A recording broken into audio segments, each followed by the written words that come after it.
Hi, welcome to my YouTube channel. If you're new here, this is Trisha, and this is day one of me sharing about a personal challenge that I'm undertaking to finish before this year ends. So, you have found me at the right time. The challenge is to tick off few stuff that has been on my vision board for this year for a while now, and they are all linked to personal growth and increasing my creative expression. So, if this is a territory that you are interested in and also want to work on, you should definitely stick around because I have something fun for you at the end of the video, a little challenge for you to take back so that you can also work on personal development and creative growth for yourself. The first thing on the list that I want to tackle is reading 20 books. Reading 20 books before the year ends. And over time, I'm going to share my progress on how that is going. Yes, I've already started. And today I'm going to take you through what's my current process of getting myself to read a book because believe me, I am not an avid reader. Anybody relate yet? Very small changes, but they're really helping me to lock in on reading every day so that I can complete my goal by the end of the year. I want to share them with you also. So let's go. I want to really start with saying that the first thing that I do after waking up in the morning, after my regular stuff like brushing teeth and drinking water and whatnot, I sit down to read like some number of pages. I don't like fix it in my mind that I have to read this many, but at least I'll try to read for 30 minutes. And within no time, I don't even realize the time flies so fast that I'm done with that half an hour. And I feel good that I have completed reading right at the start of the day. So I think just doing it at the start of the day, whatever you want to achieve, really helps, I guess. Parents would be really happy to hear that one day. Also, I think doing it at the start of the day, something that is not yet a habit for me or like for you, I think it helps really because if you try to do it at the end of the day or midday, you will be caught up in so many other things that you will not prioritize it and it will just not happen and you won't be able to like do what you had planned to do. So I think just get over with it at the start. That's the best. Till it becomes a habit that you will do it no matter when and what comes up. So the second one, and I think this one really helped me boost my motivation for reading, is that I don't read what's popular, I read what I need. Yeah. So what I mean by that is that I am not a person who has read like all the classics that the world has to offer and like the avid readers have read, and talk about and very like trendy books and stuff like that. No. And I used to feel stupid about it, honestly. But till I learned this, that I don't need to read like all the books. I need to be just a reader and don't have to be a reader of a particular genre or like a particular work or literature, right? So I read books on what I want to read and work on for myself. Generally, I read nonfiction books for like personal development or like growth or creativity or just reflective books or like books that really make you think, stuff like that. Or even like academic books, but those are different. But something that really helps me to boost my skills and that gives me joy of reading. So I stick to those kind of books and not try to chase what's trending and popular. So I think next time you pick a book based on your interests. That way it feels a lot more personal and it gives a meaning to your reading process and you're just not reading for the sake of reading that you have to read and you have to become a reader. I mean, do it for yourself. I think that's the number one tip I would say. Okay, so the next one is something that I want to do, but I have not done it yet. But I have seen a lot of people who want to get into reading or who is a reader do this, is basically create your setup, reading stations, environment that will invite reading, that will just draw you into reading. So I think that would really help, like for example setting up your bedside table or like having a comfy chair to read on, like having a nice little cozy setup, like how you have your Instagram corners, you can have your reading corners either throughout your house if you have a big house or like in your room. Like I'm a student, I live in one room. I mean, I can find very less spots, but I will try to kind of decorate my reading corner as we go, and let's see what I come up with. That will be a fun little video, I guess. Okay, let me show you my setup real quick. So this is where I sit and read. That's my bed, and that's where I charge my phones. So the distance between my distraction and what I want to get done is really my bed. Either this works, or I just simply can go back to sleep if I'm too bored. Just kidding, by the way, huh? Let's get back to the video now. This thing, what I talked about, the environment really blends well into the 20-second rule, which is basically make reading 20-second easier to start and make distractions 20-second harder to access. Isn't that wise? So what that looks like is basically you putting your phone a bit away from where you are reading so that you just feel lazy to get up and get your phone. So instead you will fall back into reading because that's what's near you. So basically make reading 20-second easier by placing the books right next to you, and you should have like a dedicated environment where you read, which is devoid of any distractions, simply put. Now, this I have done because, as you saw, my bed comes in between where I charge my phone and where I sit to read, which is my desk. Now, the fourth one is basically I read multiple books at once. It's a myth that you should complete one book and then move to the next. And this really helps a non reader like me at the start because distractions, our mind thinks a lot of things at once, I feel, especially mine.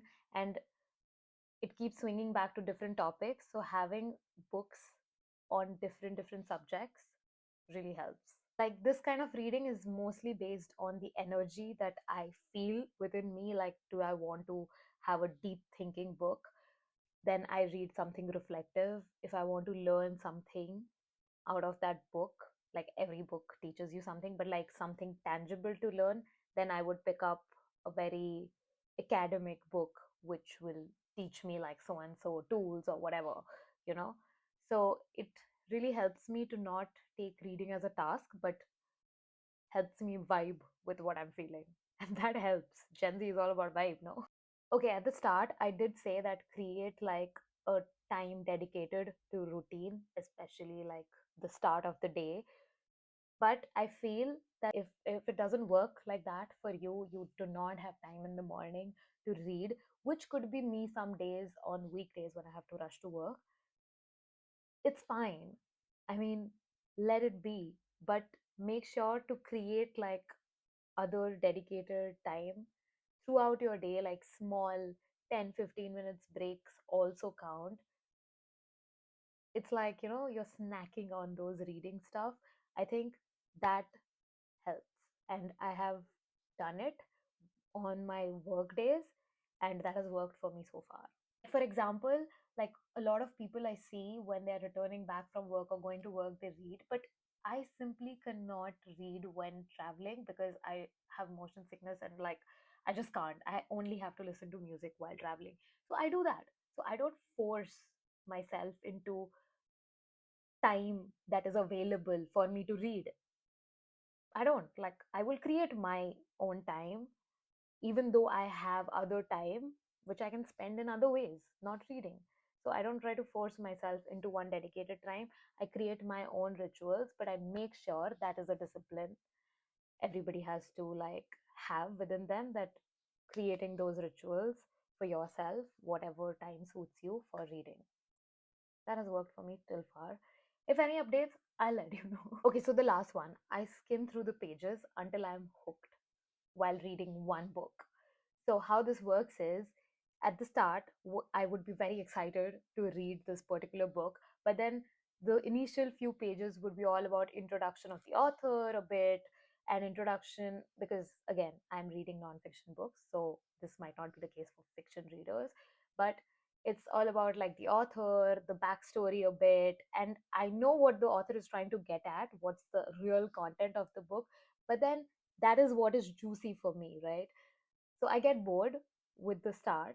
So I will tend to skim through it because I know that the juicy part is there, right there, but it's taking me so much time to get there.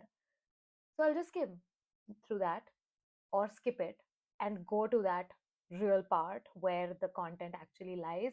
And that hooks me in, and that's when I start to enjoy my reading. And later on, when I finish the book, or like even when I finish that particular segment, I can go back and revisit the parts that I have skimmed. And that really works well because The hardest part is to hold that interest for reading. Otherwise, one can just drop off in the middle and then call it quits and say that, oh, I can't read anymore. Because that is the issue. You pick up a book and you feel like bored, and you're like, no, man, I can't do this. So get to the juicy part at the start, and then you revisit the not so juicy parts, I would say. So I think this has helped me. This actually worked for me today. I'm reading this book called The Artist's Way, which is amazing because it has got like weekly tasks, because the book is in a way that it's like a 12-week challenge thing, which I'm going to talk more about in other videos. I'm super excited to finish that book actually, because there are like these small challenges to do for creative expression, again, to improve my creativity. And at the start, it was a bit boring, but then I immediately went to the first task, and then I read through the not so boring, not so juicy parts. Why am I calling it juicy? I don't know. But now I'm hooked to the book. Yeah. Because at the start, details are not important. Get into what attracts you and then come to the details. It's fine. There you go. I have shared all the tips and tricks that I have applied so far in my reading journey, and I think I am making good progress. So I will keep you updated on how this is going. And yeah, hope this helps. And please tell me if you have more tips on how to read better. If you are a reader and if you're trying to read more, I hope these tips help you, and let's talk in the comments then. That's the next thing to do. And tell me what you're reading right now. And now, since we have reached the end of the video, finally, I'm going to share with you the small challenge that I told you about at the start, as promised. So here you go. So if your goal is to read more, which is basically why you saw this video till now, this is what I want you to do. Pick a book that aligns with who you are or who you think you are. Don't pick based on what's popular or trending. Just pick the right book for you, and take 10 minutes out of your day and dedicate it to reading it whenever you want, wherever you want. But just do it. You don't have to finish the book. That is not part of the challenge. You basically have to just start, get into the momentum of reading. That is what the challenge is about. So go pick your book, and till the time my next video comes, which you got like 7 days, read. Read it for 70 minutes. That's a lot for a non-reader, I would say. And even if you're not a reader and you still watch the video till this far, wow, thank you. I do have something for you, don't worry. Pick one thing that you have been putting off for a while now, something that you have wanted to do for a long time but just can't get yourself to do it. Either it can be personally or professionally. Create a small ritual around it so that it can ease your brain to get into that particular activity and there are no resistances in the way between you and that activity.